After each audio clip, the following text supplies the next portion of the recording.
And now let's take you to the city of Denkyira-Oboasi, where more than 100 of those who were rounded up by the military in a 12-hour operation yesterday have been asked have been freed, and residents who are fleeing the town have been asked to return to the community. There's more in this wrap of events. More than 100 residents of Denkyira-Oboasi who were rounded up by the military in a 12-hour operation yesterday to fish out persons who are involved in the killing of a young military captain 2 days ago have been freed after hours of detention. Maxwell Adam Mahama was lynched by some residents on Monday as he went for his usual early morning jogging.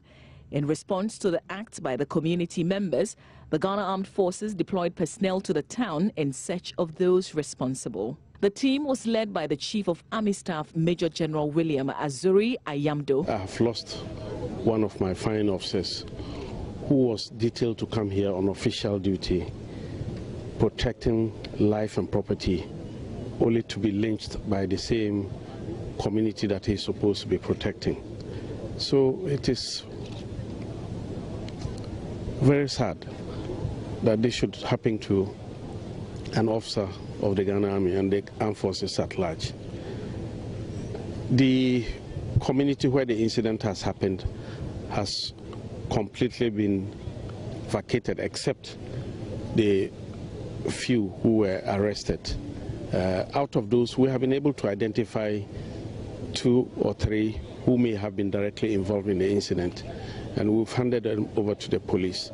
My hope is that this police will work on this one very speedily so that we can get to the bottom of the matter. But it's obviously one of sadness, a sad day for the Ghana Army. And I think it should be a sad day for the community here too, that people who have been sent here to come and protect them, that they will be involved in killing them.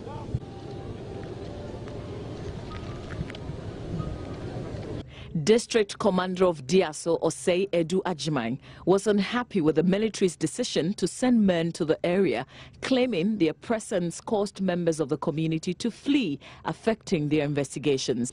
Police are trying very, very hard to get them. Even this morning we tried to make contact, but we couldn't get them. The reason being that we were told that last night most of the youth in the Denkyira-Oboasi town left the place because they had information that soldiers will be coming to the Denkyira-Oboasi. This morning when I passed around, I saw soldiers in the town. In fact, I didn't get closer to them, but I saw soldiers in the town. So by all means, police are looking for the assemblyman because he is our complainant in this case. And then he will help us to get the other 2 police who accompanied him.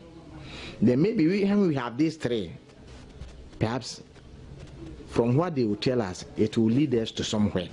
Meanwhile, the Ghana Armed Forces says residents who fled the town yesterday can now return home. 5 men arrested for their connection with the lynching have been transferred to the Central Region Police Command for further investigation. The police is, however, on a manhunt for other suspects, including an assemblyman accused of instigating residents to lynch the officer.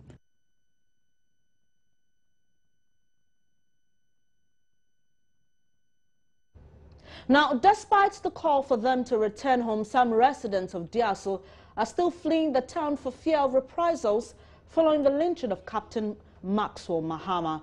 John News' Ohiming Terrier has been to the almost deserted town and spoke to some of the people fleeing the community, returnees and the injured. This is one of the residents of Denkyira-Oboasi. She was picked up by the military yesterday. After her release in the night, her son fell sick. So she rushed the little boy to the Holy Chip compound here. And she tells me she still feels insecure.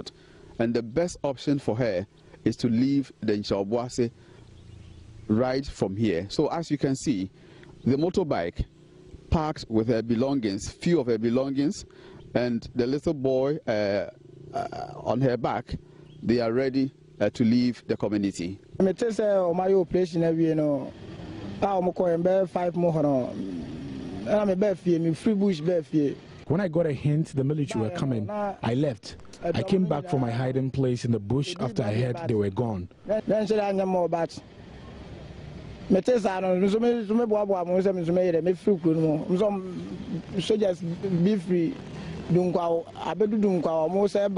I heard they were coming back, I left again. I just came back home. I hear the worst is yet to come. So lots of people are leaving. They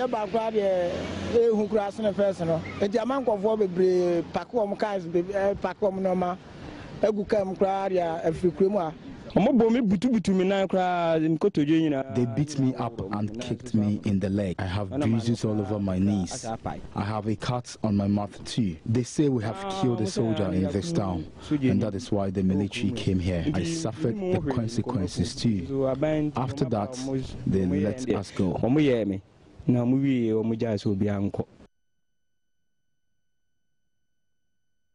We'll take you live to the community for some current updates. But before that, the National Democratic Congress has threatened to engage in legitimate social revolution to protest the inability of the president to protect the citizenry. Their caution was contained in a statement released this morning in reaction to what it deems as an attack on the country's security personnel, with specific reference to the lynching of Captain Maxwell Adam Mahama.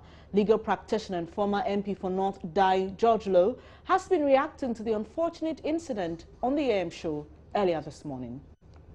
Look at the series of events that has taken place and the way we've handled them.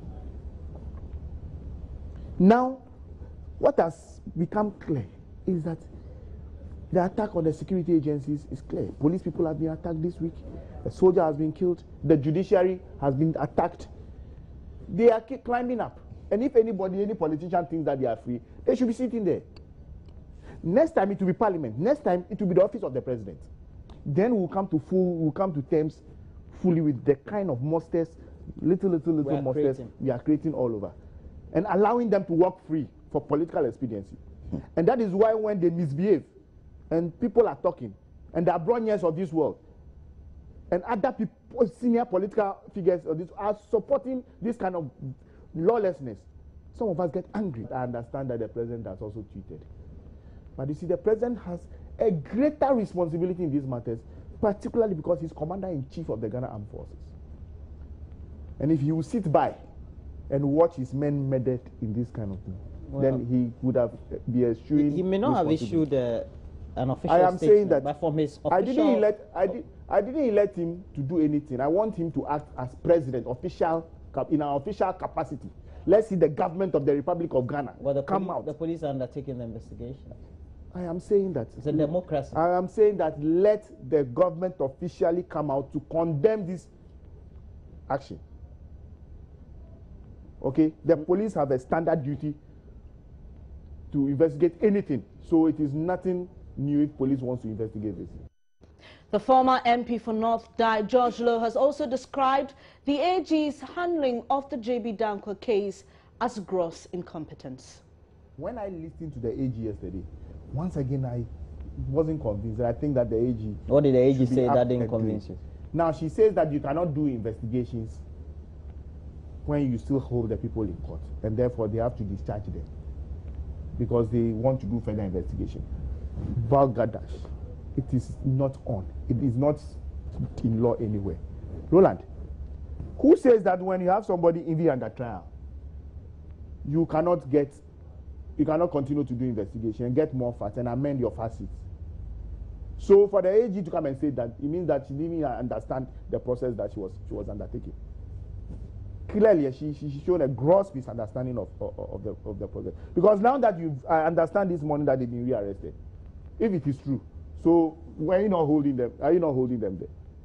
So wherein lies these things? Let's get serious in this country. And unfortunately, this AG in 5 months has indicated to some of us that she's not worth the office, because clearly she doesn't seem to know anything that is happening in the country. She doesn't seem to know anything. You know, now I'm convinced about many other things by the release of the names of cabinet ministers, of which she's a member. So it clearly tells us that even in going to issue the bond that she says she knows nothing about up to now, She wasn't involved in any way. It wasn't discussed at cabinet. Nothing. So what we have been saying all this time is coming to pass. So we also know what we are talking about. Clearly, the Attorney General is showing gross incompetence. And I'm surprised because if you are an Attorney General, you have 2 deputies. And so the job is even easier for you. And you cannot deliver your mandate. I don't know what they are doing in their respective offices. This is Joy News Today with me, Benis Abubedi. We'll take a quick breather. When I come back, I'll be bringing you some updates on the 5 people who've been transferred to the Central Region Police Command in connection with the lynching of Captain Maxwell Adam Mahama.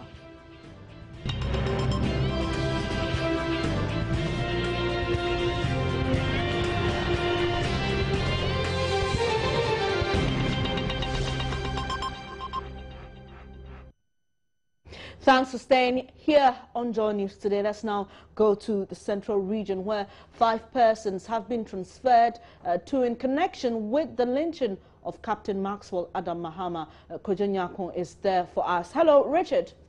Yeah, hi. What's the update with interrogation or investigations into this particular matter? Well, I can tell you that the head of the Regional Security Council, Kwame Nadankan, has visited the suspect at the police custody at the Cape Coast Metro Police Station here at Bakano, and he was accompanied by the Regional Police Commander and his team of investigators that are investigating the matter. Now, the suspect that I saw in the police custody was 4, and the police indicated that the 5th person was hit by a bullet in the scaffold that led to the death of the policeman. And so as I speak with you now, the 5th person is receiving medical attention and would be brought to the Cape Coast police station to join the 4 other suspects that are currently there. Now, Kwame Nadankan hints that in his briefing or in his brief interaction with the suspect in the custody, coupled with the evidence police say they have, he says that gives him joy and confidence that every Tom, Dick, and Harry that is involved in the murder of Adam Mahama would be arrested. For instance, one of the suspects told the minister that he knows all those who were involved in the act and he can identify them, and so that is the source of hope and inspiration for the regional minister. So the regional minister has basically been condemning the act and says that the administration supported by the police commander would never rest until justice is served. And in answering questions from the media after the brief interaction with media, he clarified the assemblyman has not been arrested yet, and this is contrary to the speculations and rounds or the rumors making rounds on social media that the assemblyman has been apprehended. He says that anyone that is involved in the act would be apprehended, and so for now, the police is on a manhunt for all those people that are involved in the murder of Adam Mahama. All right, Richard, so we are also hearing some news about some immigration officers who have also been beaten. Any updates on that? Well, what I can say for now is that the 2 immigration officers, they went to Asine Kropon, and you remember that we brought a story about the 2 women, one aged 75 and one 78, who were pounding fufu and a building collapsed on them. And so these immigration officers went there after that incident, and so the people were already worried. And so what we cannot put a finger on is what triggered the reaction from the resident that resulted in the beating of these 2 immigration officers. And so they are not in critical conditions, though, according to the medical officials at the St. Francis Xavier Hospital, but they are receiving medical treatment there, and they have assured that the 2 people would. Hello, Richard? Yeah, I can hear you. All right, we'll touch base with you in subsequent bulletins for some updates. Meanwhile, the Interior Minister has been speaking about this recent incident and would bring you his reactions shortly. Now, he's vowed to deal ruthlessly with all those involved in the killing of the military officer and has challenged the minority to bring evidence now for him to act. He was speaking to my colleague Beatrice Edu on the sidelines of a ceremony for the immediate pass Controller General of the Immigration Service, Felix Yaosapon, here in Accra. We'll bring you that particular story later in the bulletin. Away from that, it's a disaster that threw Ghana into a lot of sorrow. Over 150 Ghanaians and other nationals killed in a twin disaster that rocked the Kwame Nkrumah Circle here in Accra. This Saturday, the nation will commemorate the flood and fire disaster which struck on June 3, 2015. But ahead of that, Joy News Agenda hears the stories of the victims of the tragedy. Shop attendant Uchena shares his experience when his entire face was covered with fire. The time the fire started, the fire never catch me. I was standing on top of the water. I saw wire spark from the cable, like as if like bomb or something, like stone something on top of the water. As soon as it dropped for the water, it started running around with the water. But later on, for the hospital, I heard that it was someone was smoke and put the cigarette on top of that.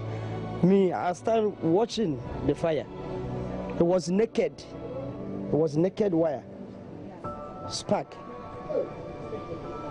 Drop for the ground. That's how the fire started. So me, as I saw the fire coming, I need to run.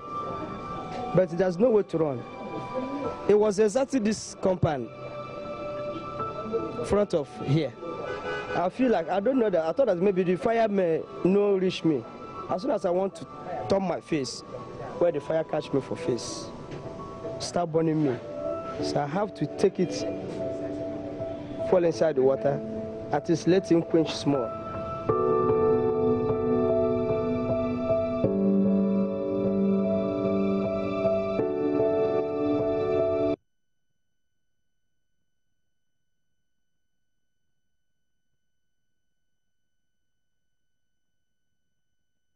That was a victim of the June 3 flood and fire disaster sharing his experience. We still continue to ask that the victims of the disaster rest in perfect peace. You're watching Joy News today. A quick breather. We'll be back with more.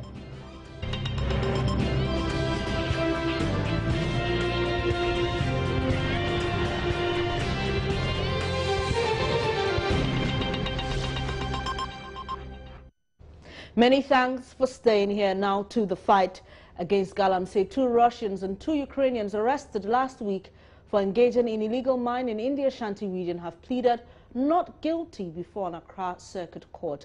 Farid Isaev, Vadim Pukutin, Serhii Shaprani were arrested during the Lands and Natural Resources Minister's tour of selected illegal Galamsey sites in the Mansut Tontokrom in the Amansia area of the Ashanti region. They are accused of conspiring to undertake illegal mining. Let's speak to my colleague, Joseph Akable, who is in court for us. Hello, Joseph. Hello, Dennis. What can you report on this particular court case? What exactly transpired today?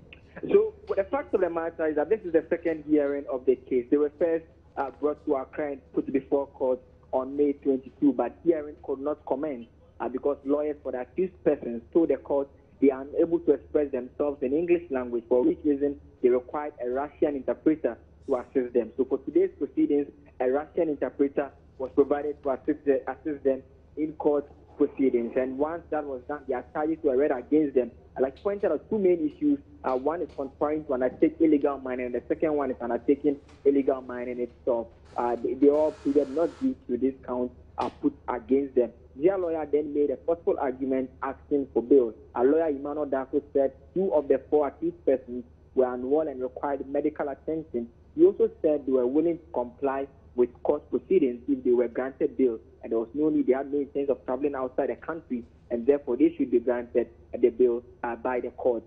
This was opposed by prosecution. The argument put by prosecution was that they were still undertaking investigations, and they feared if they released them or granted them bail, they may interfere with the ongoing investigation. But Justice Abuaji Tano, after hearing both sides, adjourned the case to June 14, where he's expected to rule on the bail application.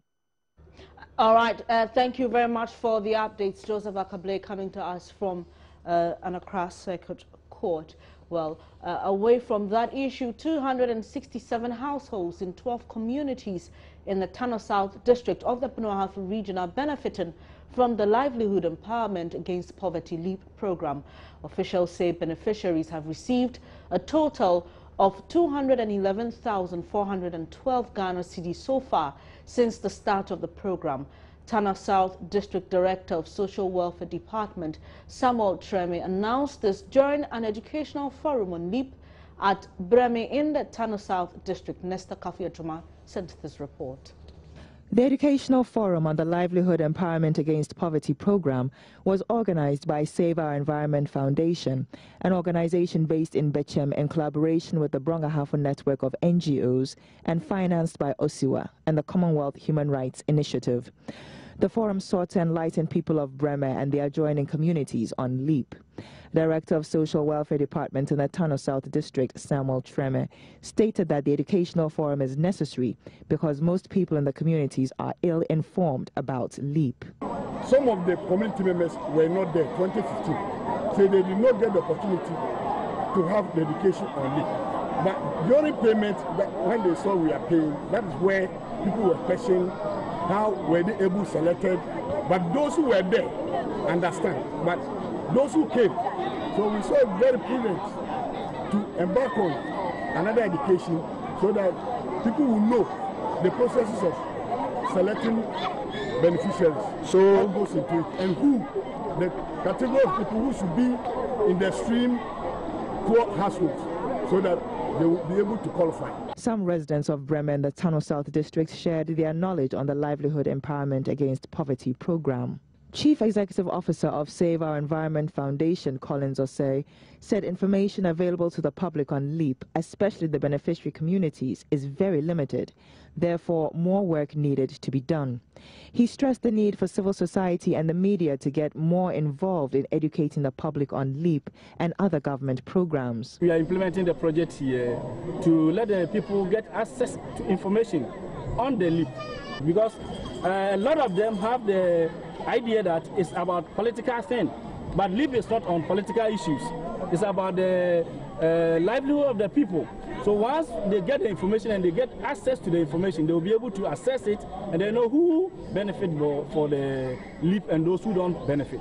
Involvement of CSOs is very, very important, and the media as well, so that a lot of people can get information on the LEAP and then will get access also to the LEAP.